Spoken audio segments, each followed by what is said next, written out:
Okay, so hi there everyone. I have these set of videos that will show you a tutorial in Microsoft Word, in particular in making use of the equation editor of MS Word. This set of videos will be part of the playlist and course in Instrumentation and Technology in Mathematics. So first part of the course will be in Microsoft Word. Okay, so what I did is I prepared my keyboard here, so whatever I will type in my keyboard will reflect on this word here. So the quick brown fox, okay, and so on. I think you know what will happen. Okay, so first part of this lesson will be on Microsoft Word. In particular, since this is instrumentation and technology and mathematics, we're going to make use of this insert um, part here. On the insert tab, you will see here the equation, okay, in Microsoft Word. So let's give a little bit of background in the equation editor. So when we need to insert an equation, first and foremost in Windows PC, what you can do is for the shortcut for your if for your to insert an equation, it's going to be um, Alt equals. Okay, hold the Alt button and then click the equals. Alt plus the equals button. Okay, having this shortcut will give you the equation editor in Word. Okay, take take note of this shortcut here. Okay, so this is your shortcut in for the editor in Word. Okay, notice whatever I am doing with the keyboard, I'm clicking, it will be shown here in my keyboard thing here. In Mac, what you're gonna do, the shortcut for Mac is Control, the Control button, this caret, this Control, okay, plus the equal sign. So it's pretty much similar with the with the shortcut in Windows PC. Okay, let me highlight this.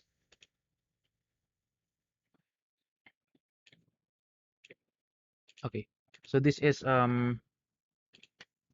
for Windows PC, and this is for Mac. Mac. Okay,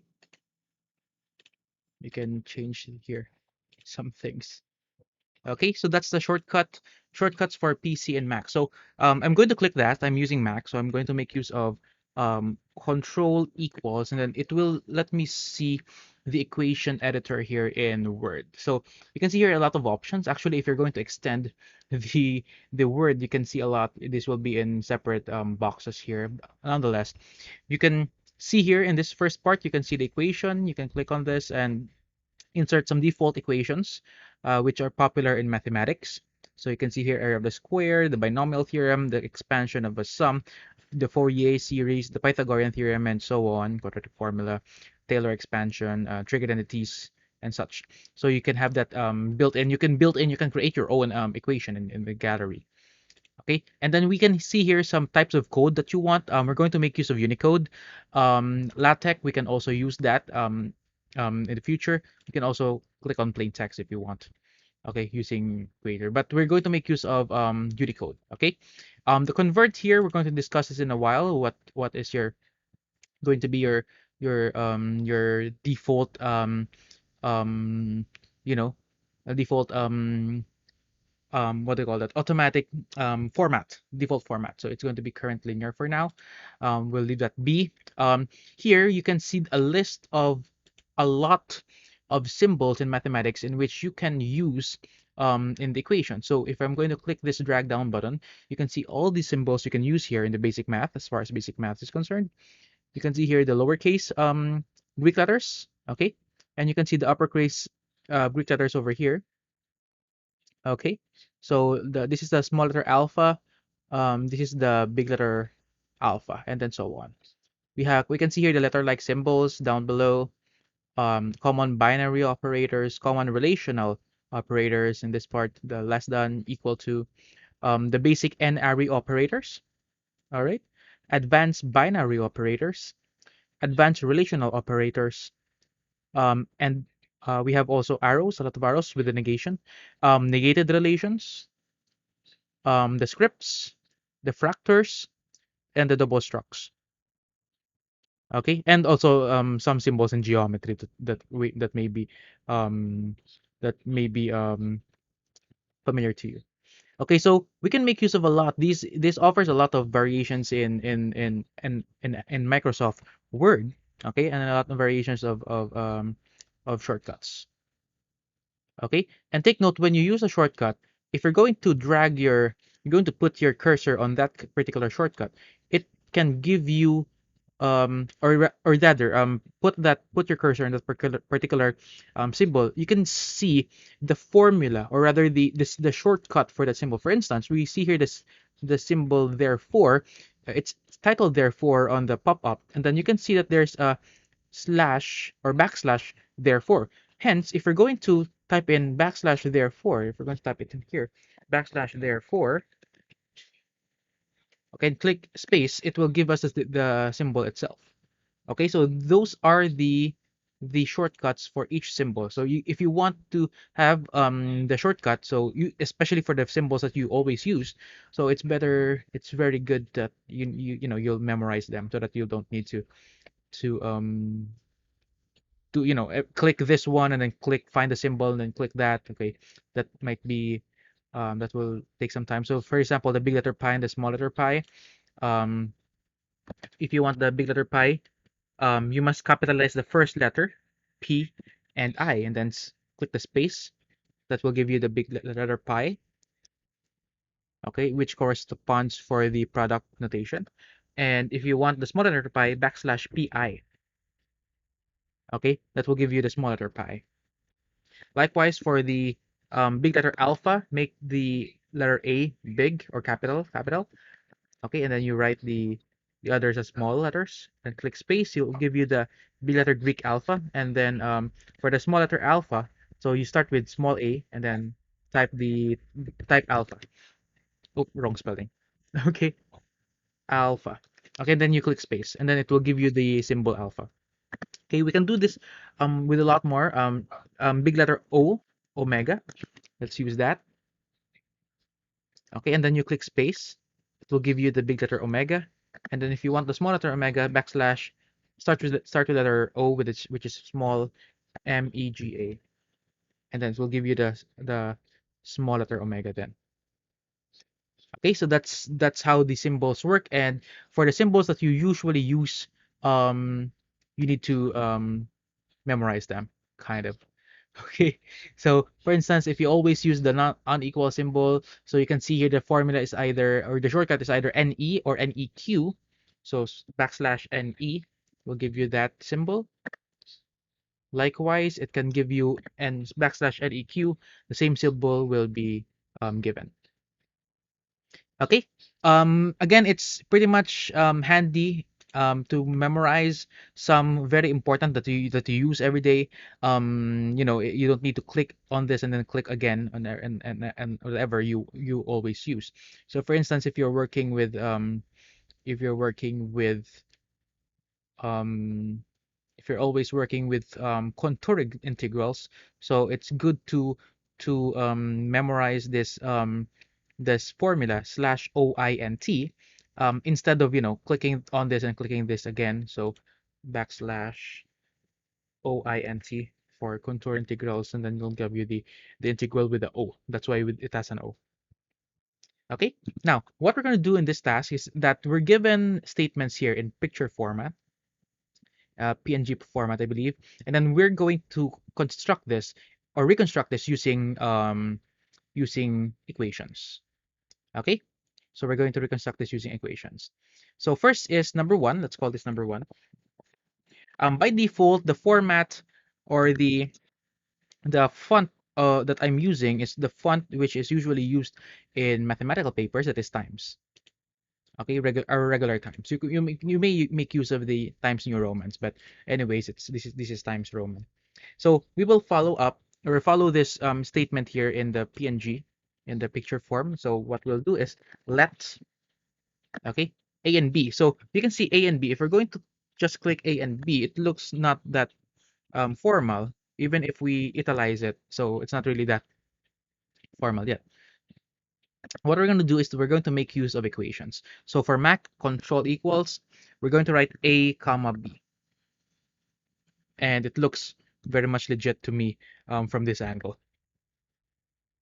Okay, now we write then b real numbers such that, okay, we have here the inequality. -3 is less than or equal to a plus b, which is less than infinity. So we can say a and b is less than or equal to, rather greater than or equal to -3, but less than, strictly less than to infinity. So we cannot do that in the in the keyboard or just by typing. We need to make use of equations. So we're going to type -3.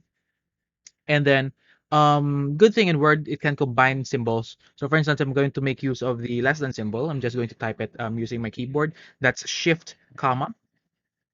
Okay, or you can just see here it becomes that one. And then notice if I'm going to click the equal symbol, which is here beside the delete button, it's going to combine the less than and the equal to. So which will look like that. Or if you want, um, you can type in LEQ for that, less than or equal to. Okay, then we'll type a plus b as it is, a plus b, and then we type in the less than symbol, and then the infinity. So if you don't know infinity yet, so it's over here. It's easy to see that the shortcut for infinity is INFTY, infinity, and then click space, and then you'll have this statement now, and then we're done for number 1. So this is our answer for number 1. Okay, so oops, what happened? Um, that's our answer for number 1. Okay, let's go to number 2 now. Number 2. Okay, it tells us the natural logarithmic function is denoted by y equals ln x. Okay, so the natural logarithmic function is denoted by, okay, so this is now clearly an equation. So we're going to make use control equals y equals, and ln is a special function. So if we're going to type ln, it looks like that at first.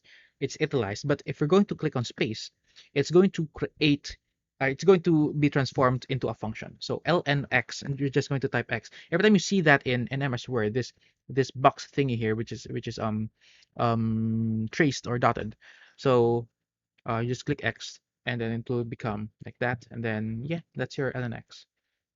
Okay, this also is true with sine functions, with trigonometric functions. So if I'm going to type on a sine, at first it becomes um, italicized. If I'm going to click space, it's going to be transformed into a function.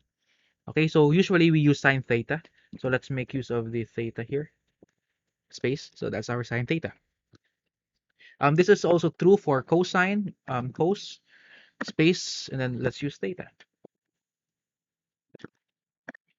Okay, which is also true with tangent, space, theta. Okay, there you go. So that's cosine theta plus cosine, rather sine theta plus cosine theta plus tangent theta.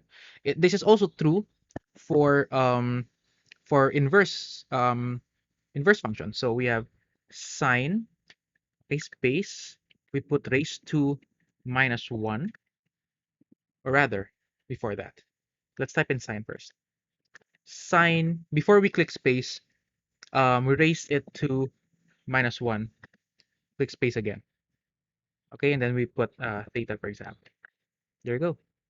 So, and then don't forget to type in the plus sign, or rather type in the left or the right sign before, if this is highlighted, meaning you're still part of the sine function. If we're going to follow that, so meaning it means that it's still part of the sine function. So we don't want to do that. We need to click on right to distinguish. And for formatting in the future, it will be very handy. So let's make use of cosine, or rather let's put plus here. Let's make use of times. So times is a little bit tricky here. If we're going to click on x, it's going to give us an italicized x. If you want the times, the arithmetic times, so you can write on \times. Click on space, it will give you the x as in the multiplication symbol. But again, this is confusing when we are in algebra already. So instead, we're going to make use of the raised dot. How do we create the raised dot? \c dot, which stands for center dot. Okay, center dot, it's going to give us the raised dot there. Okay, so let's try now cosine. Okay, before you click space, raise to -1. You click to raise to -1. A raise is shift 6. and -1 space. So that's going to give us the inverse cosine, and we want it to be with theta space, and then there. If you want to continue this matter, remember C dot.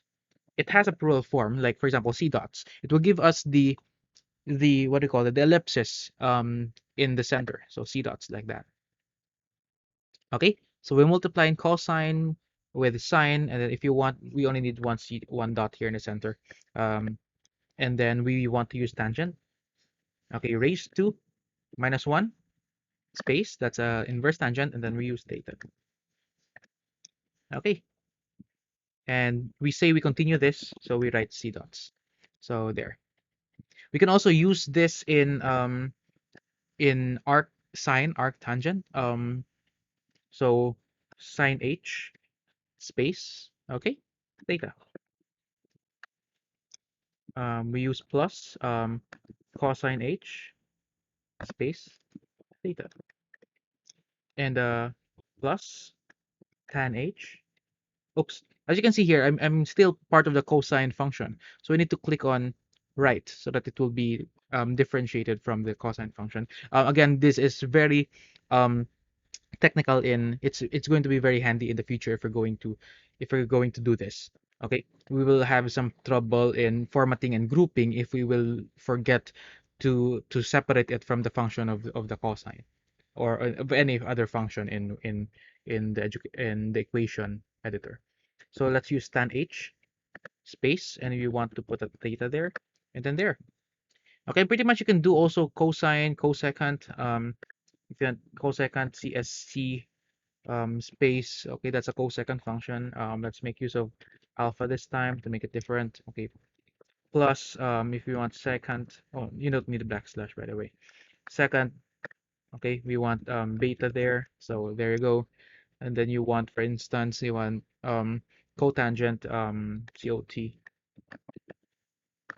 and then we want to put gamma there. Okay, gamma space. Okay, so you can do things like that. This is very similar with the ln function. Okay, so that's pretty much part of number 2. For number 3, for integer rather, m greater than 0, comma, there exist real numbers a and b so that a is less than m, which is less than b.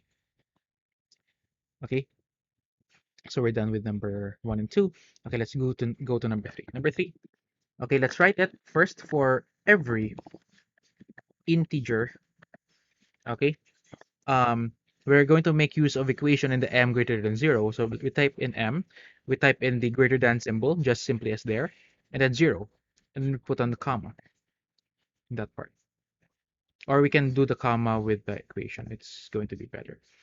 Okay, there exist real numbers. Okay, after the real numbers, we have the AB again. We have the AB as part of the equation editor. So options equals AB. Okay, so that we will type in again. This is an inequality. As we type from left to right, we read this as A less than B, rather less than M, rather less than P, period. But of course, we read this as M is greater than A but less than B. Okay, and this is our answer for number 3. Okay, oops, sorry.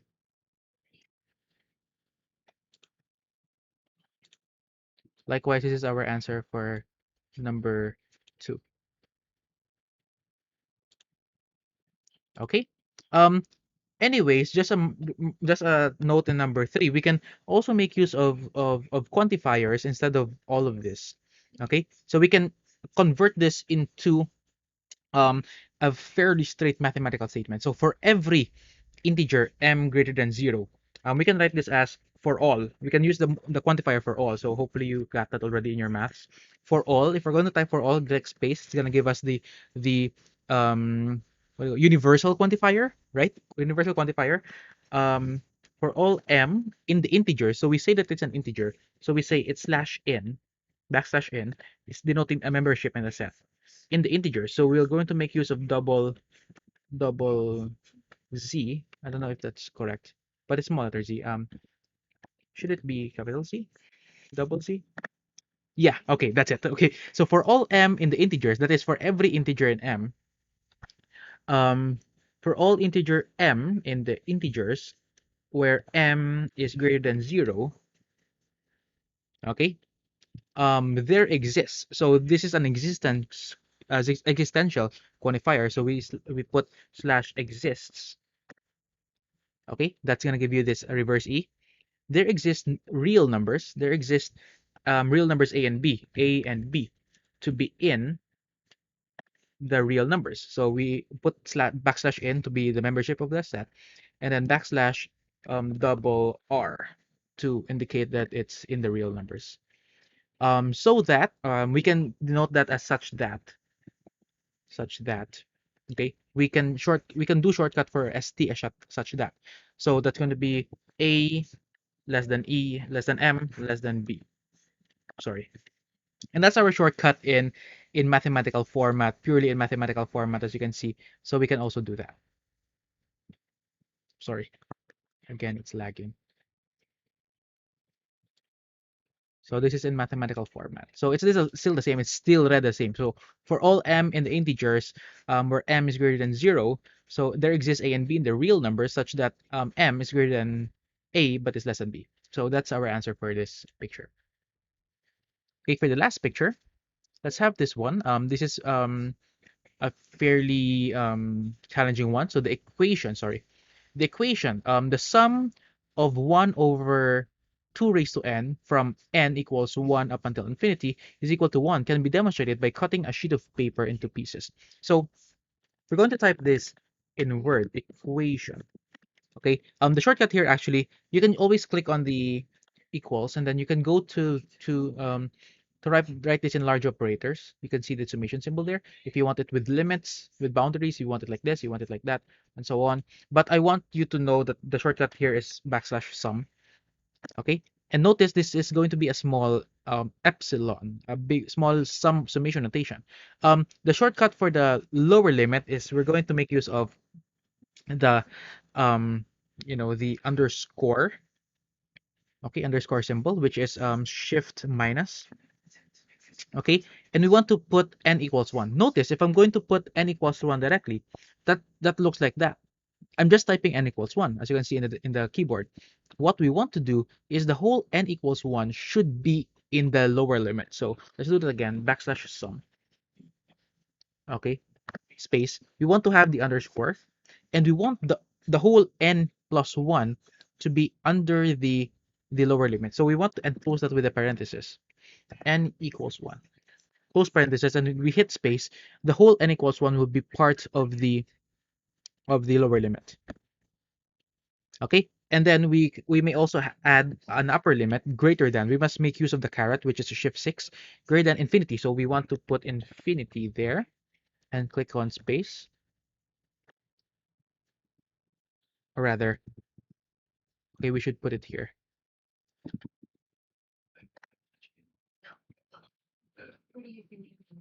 There's some error here in a moment.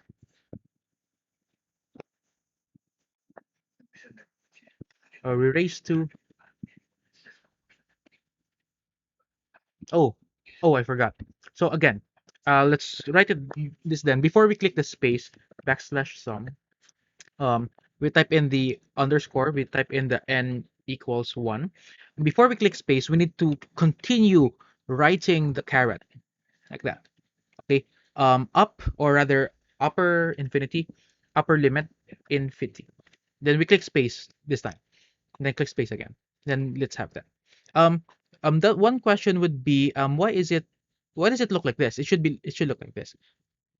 Actually, this is a default um format in Word files. If I'm going to click enter, it's going to become like this, a big summation notation with the lower limit directly below the summation sign, or the sigma, the big letter sigma, and the infinity symbol directly above it. Notice if I'm going to put it back, it's going to become small. Again, here center, become small, center. So the purpose of that is that when we're writing papers in which we want to emphasize it to be important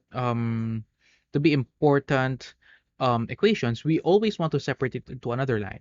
And by default, if we're going to combine the equation symbol, the equations in Word, Okay, with alphanumeric values or alphanumeric letters, the ones that we are typing, it will tend to become small. For instance, here, even a space can change the setting. If I'm going to click space here, it's going to give us, since there's a combination of alphanumeric values with the equation. So this feature we cannot, meaning if we're going to type in like this, we cannot get this type of format. Again, why do we have this? Because we want to emphasize some equations are more important than the others. So if we want to have, if this is less important, so we'll just put it like that. Okay, for instance, theorems, corollaries, proofs, some proofs. We want to emphasize the equation in the proof, so we want to put in another line and then center it. By default, anyways, it is centered. Okay, I'm not the one who put it in center, but it is centered by default. Okay, that's how mathematical papers look like. Now, we really want to put it like this. How about let's finish the graph or the value. So 1 over, rather 1 over. If you want the fraction, so you write the over, the slash, rather, which is beside the right shift. That's 2 raised to n. So if you want to click raised to, you want to put that on an exponent. So you click the caret, shift 6, then type in n. You want to click space, and then space again to so that the fraction will take into effect. And then we want to click equals 1, and then that's how you do it. Okay, in Word, in the equation editor in Word.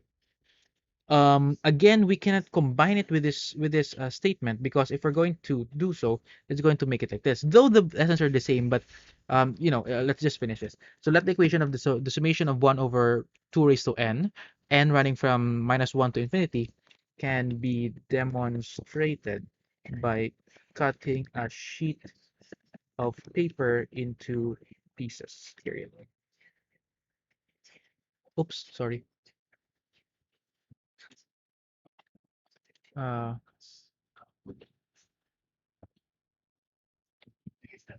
Sorry. Demonstrated by cutting a sheet of paper,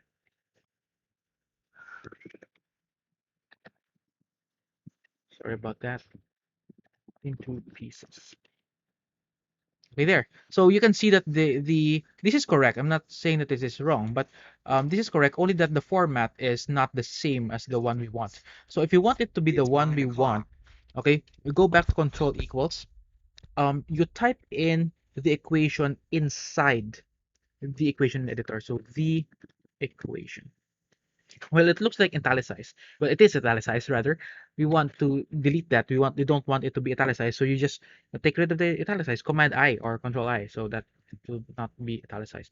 But notice it's part of the equation editor. And we want to get the sum, underscore, um, open parenthesis, n equals 1. Again, we use the open parenthesis to cover the n. The whole n equals 1 is part of the lower limit. Raised to, we don't click that space yet, but we type raised to, so that to indicate the upper limit, infinity. Then click on space. Click on space again. Then you can see that it's now being proper. It's written properly because it's all our words are part of the equation editor. So what we have is 1 over slash 2 raised to n. You click space on that to put the exponent above, and then space again to make the fraction look proper. And you can see that we are part of this function of the summation. So we click on right, and then we continue with equals 1. Okay, and then we're done. Oh, oops, not yet really. We go back into equation editor, and then we continue the sentence. Can be demonstrated, okay, by cutting a sheet of paper into pieces, period. Okay, pieces. Okay, now as you can see, the statement here, the one that we wrote in equation editor, is much more it's much more near to the one that we are copying. Okay, well, actually, it's well, you can see it. This is italicized. Let's delete that italicized. Command I or Control I. So therefore, it goes back to that. Now that's it. That's how we can do that in Word. That is like cheating here, okay? Because it will actually make it like this if we're not going to make it inside the equation editor. Okay, so that's pretty much in this video. I will be creating more videos after this. So we can go back to number 1. We have it here. Number 2, okay, transforming this. Number 3, transforming this to this. And of course, we have number 4. I forgot to write the number. Okay, number 4. Okay, number 4 doesn't have any highlight with it. Okay, there. Okay, so that's it for this video. Thank you very much for watching, and make sure to subscribe and like this video. There will be more videos coming up for this playlist and course in the instrumentation and technology and mathematics. So see you in the next video. Thank you very much.